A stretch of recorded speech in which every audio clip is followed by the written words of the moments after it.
Burn the Witch, a one-shot manga by the author of Bleach, Tite Kubo. It's crazy, and there's a lot of things we're going to talk about, especially, by the end of this video. There's just so much to say about this, but after reading this one shot, that's how it be though. Nothing but great effort just to get a C though. Eyes watching, but we never seem to be though. In case you don't know what a one shot is, it's basically just a self-contained story all in one long, usually long chapter. It was close to 60 pages, and wow, we have confirmation after this one shot, one chapter or whatever, that this is technically a spin-off to Bleach. This is in the same verse. There's Bleach references, and not just like, oh, it's a manga. No, this is in the same world as Bleach. So Bleach fans that have been wanting a little bit more, it's not exactly the story, but nevertheless, this is in the same world as Bleach. And if at some given point, Tite Kubo gets serialized with this and decides to make this a full-length series, it seems as though at the very least, if it continues to contain all of these elements, that it'll be in the same verse as Bleach, and we could potentially even see some of the characters from Bleach in it. Now, in case you don't know about it, let me give you a little brief synopsis of this thing without giving too many spoilers. I will talk about the Bleach elements, though I can't help it, because it's like,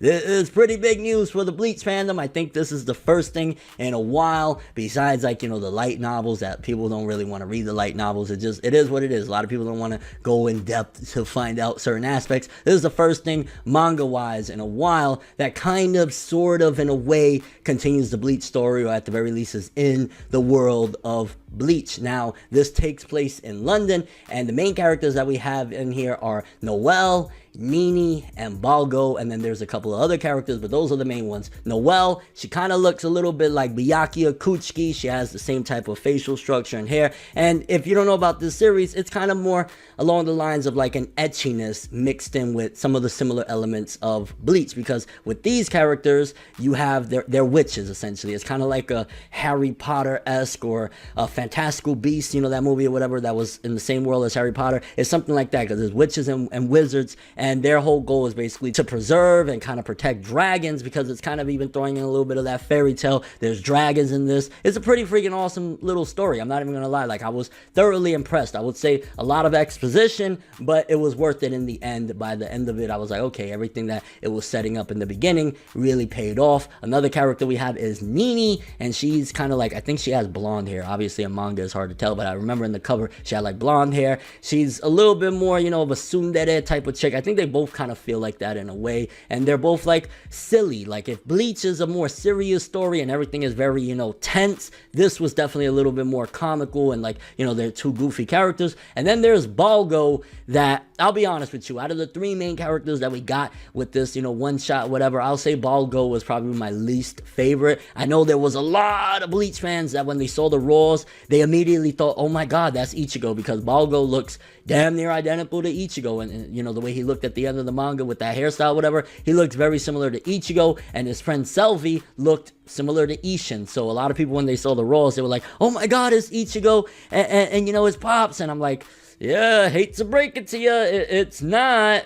But, Balgo, I'll say he was my least favorite, because honestly, the majority of the characterization that we got for Balgo throughout the entirety of this is he wants to see panties, and he has a crush on Noelle, but just majority of it is just his whole mindset is a one track of panties, panties, panties. If this was to get serialized, definitely that's something that needs to be tweaked up on, is that Balgo needs to change a bit. Yeah, you could keep the little panties motif, and I know there's some people that, especially feminists, are probably gonna slam the crap out of this if this was to get like, mainstream level, because he's literally just like, oh my god, I want her panties, and then the chick is just kind of like, in a way, some people will probably say, oh, he's, perverted and he's harassing her, whatever the case may be. That was his one-track mind. I just personally was like, that's it. That's his character. Definitely the two females are where it's at, as far as like, if you want some interesting characters. Noelle, she takes her job pretty serious for the most part. She does what she has to do. You can see Nini, she kind of complains a lot, but Nini has aspirations. She wants to rank up in these whole witch, groups or whatever. She wants to continue to progress and move forward. So you see that there's at the very least goals battles with Nini. Now, I didn't feel as though there was a standout main character between the three. It was like, Noelle's cool, Nini's cool, Balgo, whatever, but there wasn't one that I was like, okay, that's definitely the main character. Like, you know, when you go to any series, normally like, oh, that's the main. It was just kind of like these three themselves, especially the two witches, are the main characters. So, you know, we get that. By the end of the story, because it starts off, okay, they're getting into a simple mission. You've seen that Noelle, when she gets into the phone booth, it was on some like platform known in free quarters thing where she gets sent to the reverse London, I think it was WB if I'm not mistaken, the reverse London, where essentially that's kind of like the Soul Society-esque deal where you see the dragons and stuff like that. And immediately going into it, there's some references where I'm like, okay, this is interesting, because as you know, in, you know, the Soul Society and in Bleach in general, whenever there's hollows or things of that nature, even if they're not really like attacking or whatever, immediately the Shinigami strike them down. No, they gotta go, you know, they're a problem. And it was referenced that, hey, if this was Japan, because again, this is placed in London, this is a West thing, and I was almost going to spoil something I want to talk about later or whatever, the big, how this is all connected to Bleach or whatever, but it showcases in this part of, you know, things, they're basically taught to like not hurt these creatures or whatever. In society, you know, especially if one of them pop up in, you know, Katakura town, they're immediately gonna slice them down. Here they're meant to protect, especially if they're not bothering, but then of course they can get corrupt, and that's what we see, you know, like in Bleach, when a soul is, you know, corrupt and then it starts attacking people or whatever. That's usually the case, and here they're meant to just protect these people. So definitely a different vibe. Again, if Bleach is a really serious and just all the time tense situation, this one is just like peaceful and funny and things of that nature. So if Kubo did get this serialized and kept all those core elements, and I imagine like maybe it could get serious at some given point, but there's just a lot of comedy to it. And I think that's something interesting, the route that Kubo was taking with this one, that if it was to get serialized, I could potentially see this being a big thing down the road, just because it has all those core elements that anime and manga now really thrive off of. People love comedy nowadays, you know. Bleach, towards its end of its run, it was just always so serious, and sure, Kubo tried with the humor, but a lot of it was just like, it's misplaced in a serious situation like Bleach. Bleach was always just really serious. So when you would get comedy, some people would appreciate it. Some people would be like, get it out of here, bro. We just want serious stuff. With this one, if you get like serious stuff, it'll almost feel a little bit misplaced unless it's really directly done well. So the comedy will really thrive off it. Then going into the plot a little bit more, we find out certain aspects of Balgo, because he has his friend Selvi that's been his friend for like a long time. You know, it's been years. And we find out that his friend Selvi is actually, which makes me really look at Balgo like an idiot, he's a possessed dragon being, and he didn't even, you know, Balgo didn't know. Apparently he died when they were 7. They got into a train accident, and the guy was actually able to save Balgo, but at the cost of him dying. So Balgo in this one, because also his pet was the one that started all this shit, Balgo didn't even know that he was dead. Balgo is very oblivious to anything other than panties, which is again why I say, like, I like the two witches, Nini and Noelle, I rock on with them.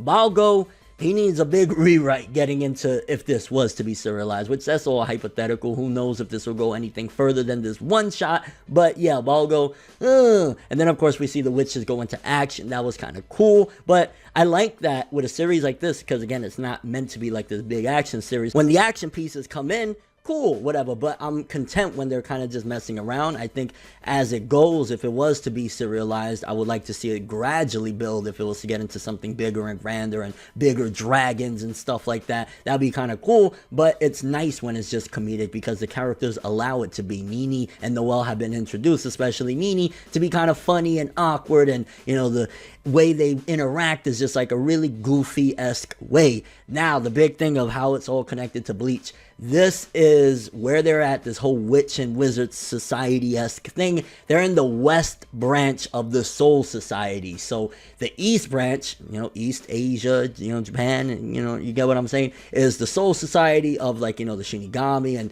Ichigo and all them, Byakuya, Renji, you know, they're on the east. This is the west. If they ever did a crossover, this became something bigger than just this one shot, and they did a crossover, it would be amazing to see the serious captains from, you know, the east, and then these goofballs from the west. I would love it. I don't know if that was kind of, now I'm looking at it, Kubo, do you think that us in the west world just a bunch of goofballs, mate? You on about something, mate?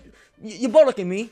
No, but seriously, like, that was freaking cool. And then the last page where it says burn the witch, if you look at the highlighted words and you carefully check them out. It actually spells out Bleach. I don't know if this was one final little hoorah for Kubo. He just wanted to give another little treat to Bleach fans. I like how he did it, very methodical, very like symbolic. You got to really pay attention to catch all these, you know, little elements, except the Soul Society West branch. That was kind of obvious, whatever. But like the Burn the Witch, if you spell out the letters and shit, it says Bleach. And honestly, I would not be mad if this became a serialized thing. I would not be mad if Kubo decided, yo, I still want to be somewhere in the Bleach world, but I'm doing it with this Burn the Witch series, and we might see Byakuya and them. But it was a pretty cool little thing, honestly. I'd say if I was giving it on a scale of 1 to 10, I'd say it was about like a 7.5, around there, for a beginning little one-shot thing. I actually really enjoyed the characters, except Balgo. I gotta keep saying that. I thought the little reveal in the end with Selvi, it was okay. It was kind of like, Balgo, you oblivious dumbass. Like, what are you doing? How can you not realize that that dude has been dead for 10 years? And then, you know, the whole reveal with that and the pet and stuff. It was like,